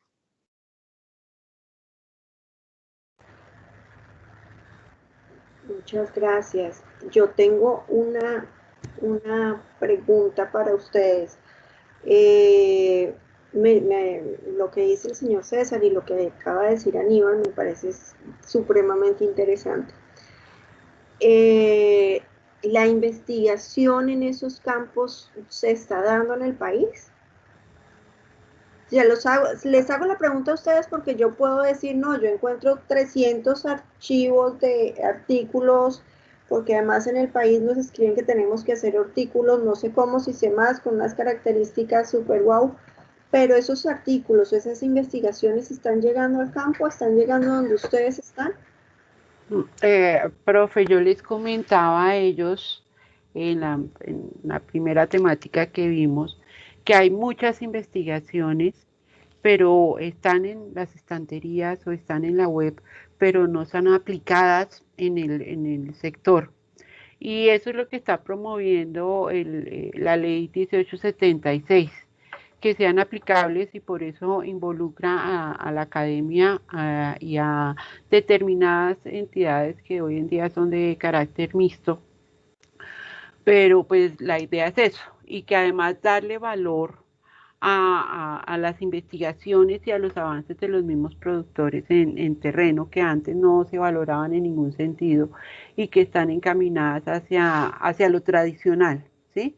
Hacia volver a lo que éramos antes y que mencionó en algún momento César, No sé si alguno de los compañeros, colegas extensionistas nos quiera comentar al respecto.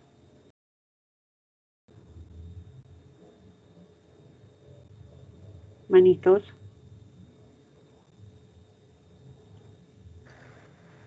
Sí, yo lo pregunto por eso, porque pues, a nosotros como investigadores, como educadores, como nos piden mucha investigación y nos piden muchos artículos, pero pues la idea es que se apliquen. Entonces, por eso les pregunto a ustedes, porque es allí donde deben aplicarse esas investigaciones que el Ministerio de Ciencias, antes Colciencias, apoya, financia.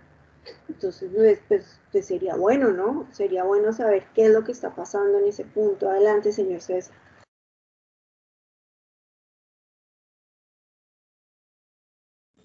Es que creo que César dejó la manito levantada o la volvió a levantar. No, la volví a levantar. Sí, digamos que cuando empezaron los procesos de investigación, y particularmente después de la reforma agraria con Carlos Lleras, que creó todas estas instituciones, incluida el ICA, que después se fraccionó y apareció Corpo ICA y hoy es Agrosavia, como entes de investigación formal. Estas entidades empezaron a hacer sus trabajos de investigación y fueron inclusive contratados expertos que venían de otros países con mucho conocimiento, científicos de mucha importancia, pero finalmente lo que se vio era que toda la investigación era una investigación básica que no le estaba sirviendo sino a esos mismos expertos para seguir avanzando en su proceso de conocimiento y no generaba, digamos, una alimentación directa a las personas que estaban cultivando en el campo. Y entonces hubo un momento en que dijo, no, ya no vamos a apoyar más investigaciones puras, sino que llamaron a esto investigaciones aplicadas. O sea, que eran investigaciones que tenían que resolver problemas puntuales que estaban presentando de manera directa en el campo. Y los recursos solo podían trasladarse a eso. De hecho, estas entidades empezaron a trabajar sobre ello, pero, digamos, todavía no tenemos el modelo de la Internet ni estas cosas que hoy hay. Y entonces lo que ellos estaban investigando no era difundido porque no tenían tampoco el recurso para la difusión.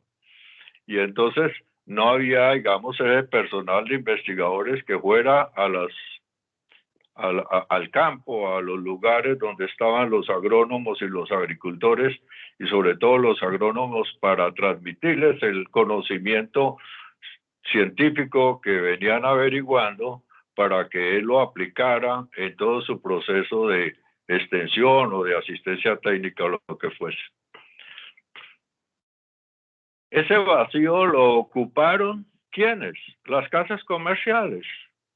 Y ellos sí destinaron grandes recursos para usar esa investigación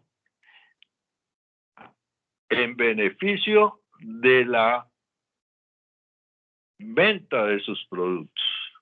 Y entonces uno encontraba, por ejemplo, el tema de las podas.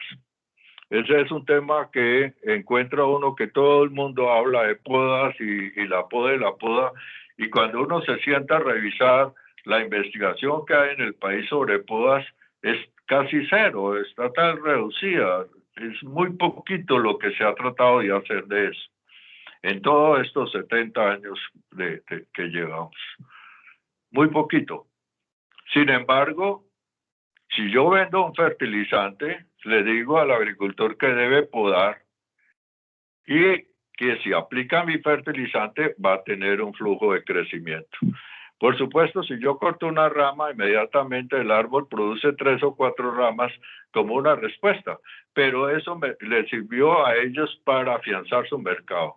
Y esto lo uso como ejemplo para ver cómo con algo puedo hacer un sofisma de distracción y presentar una verdad para meter una mentira. Eso hizo que también nosotros los agrónomos nos sintiéramos mucho más cómodos en ir a un día de campo o a una charla o a una conferencia o a un congreso motivado por casas comerciales que empezar a ir a buscar los libros en la biblioteca de estas empresas o estas entidades que estaban dedicadas a la investigación. Hoy tenemos la internet. Agrosavia tiene una página que creo llama Siembra, donde tú puedes acceder ahí, entrar, revisar y encontrar todo lo que se ha averiguado sobre eso. Pero hablando de lo mismo decíamos, el modelo educativo no solo que nos enseñó cosas, sino que nos enseñó a tener ciertos comportamientos. Pues ponerme a revisar todo esto cuando yo hace 8 días estuve en una conferencia con una empresa y ellos me dijeron que el producto y que esto se resolvía así, pues de ahí no avanzo más. Pues vamos a tener que hacer que Agrosavia ponga en ese Siembra de manera fácil en la plataforma, porque también es cierto que estas plataformas son complicadas para el común de las personas acceder. La información no puede ser complicada, no puede convertirse en un laberinto para que después de un gran esfuerzo yo encuentre la lectura que buscaba. No, debe ser algo sencillo. Y hoy tenemos la tecnología para eso.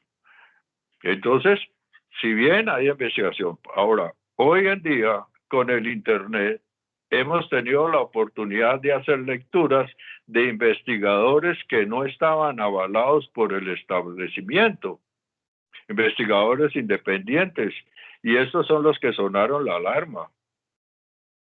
Hay un ejemplo muy clásico de Ana Primavesi, que ya ahora después de muerte es que se está publicando toda su información y la estamos conociendo y se está traduciendo del portugués al español.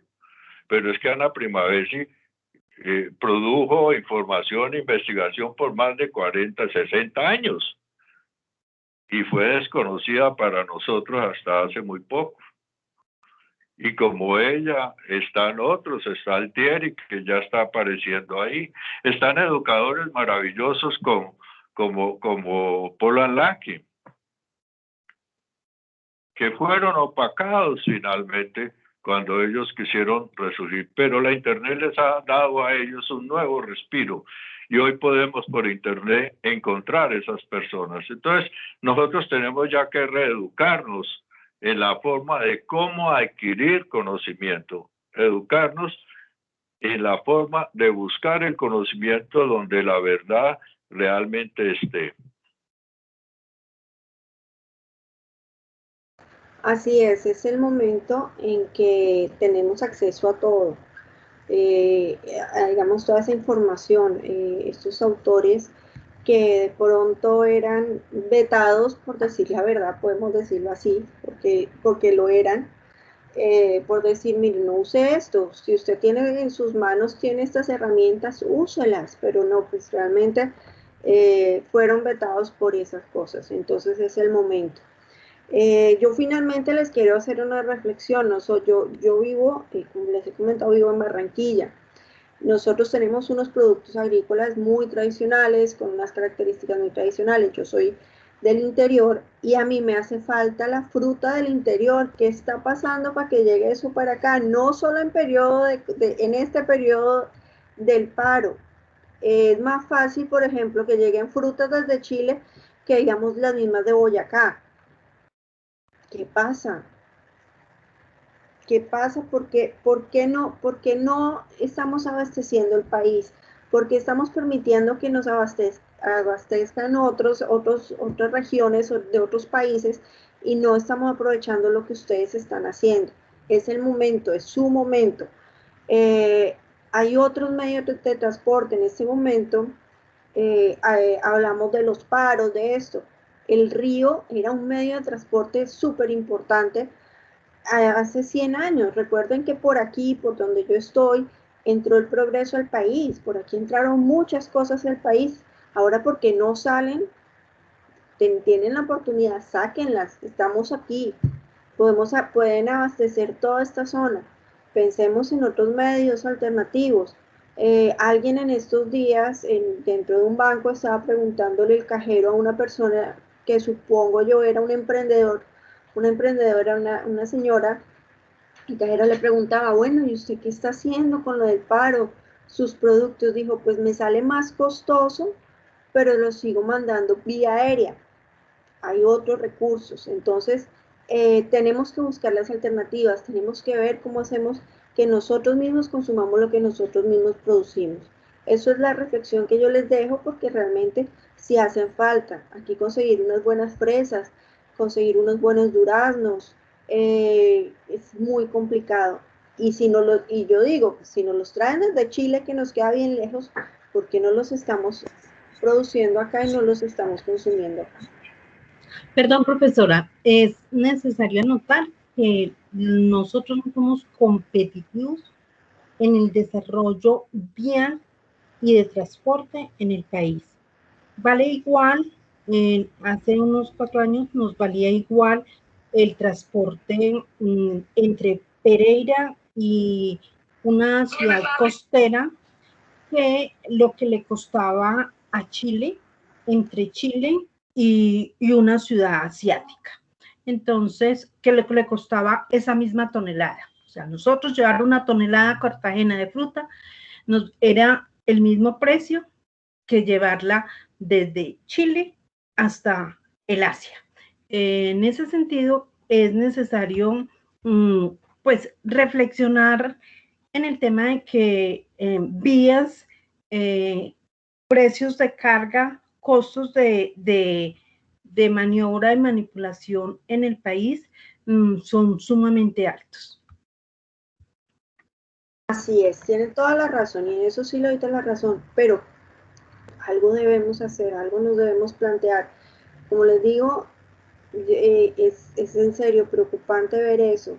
Créanme, a mí me hace falta esa frutica que uno encuentra en la plaza de Palo Quemado, que uno encuentra en las plazas de los pueblos del interior. Aquí sí, hay unas guanábanas deliciosas, unas patillas riquísimas, todo eso, pero teniendo toda esa gran variedad. Por ejemplo, aquí el maíz que uno consigue aquí es el maíz dulce. Aquí el maíz de grano grueso no se consigue muy fácilmente en 1 o 2 supermercados. En una plaza no se consigue, es muy difícil. Entonces realmente tenemos que pensar y ver y plantearnos eso. Ustedes como organización planteen eso, qué está pasando, porque sí, el transporte es muy costoso acá, porque los fletes son muy altos, porque los peajes son exageradamente altos para las vías que tenemos, que no son las que deberíamos tener en este momento. Tener envidia de vías como las de Ecuador, por ejemplo, que son mucho más ágiles y con una calidad totalmente diferente a lo que tenemos acá. Y es muy costoso andar en carretera acá. Muy rico, pero muy costoso. Sí, tienen toda la razón, señora Beatriz. Señor César. Mire, tú has sido algo muy interesante, ha sido algo que también me ha estado rodando en la cabeza, viendo las noticias y escuchando todos estos temas del paro y el esto, que son las vías del transporte. Nosotros tenemos teníamos o tenemos dos ríos que recorren 3 partes del país a todo su largo, ¿sí? Que pueden mover la carga. Si tú miras, el 80% de la carga del centro de los Estados Unidos se mueve por el Mississippi, a través de barcazas. Nosotros no usamos estos ríos solo para sacar el agua, para hacer minería. Teníamos el ferrocarril. Todos los países modernos, industrializados, se desarrollaron a través del ferrocarril. El imperio inglés se desarrolló en el mundo a través del ferrocarril. Los Estados Unidos se hizo a través del ferrocarril y nosotros acabamos el ferrocarril. Y entonces, cuando hemos acabado nuestro patrimonio productivo, ¿qué es eso? Quedamos a expensas de los dueños del peaje. de los dueños de las llantas, de los dueños de los camiones.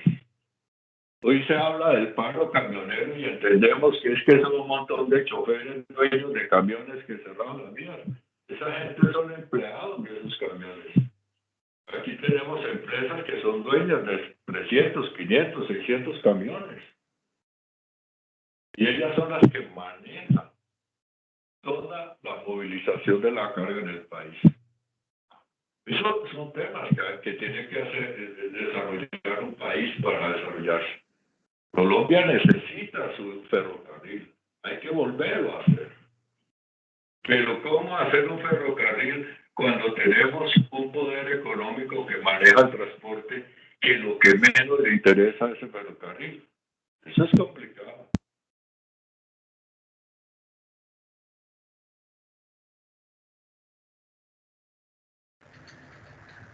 Así es, eso es cierto. Sí, teníamos un ferrocarril que transitaba por todo, pues casi todo el país y se perdió. Bueno, eso era lo que les tenía para hoy. Les agradezco que nos acompañaran esta noche. Doctora Leonor, muchísimas gracias nuevamente por esta invitación.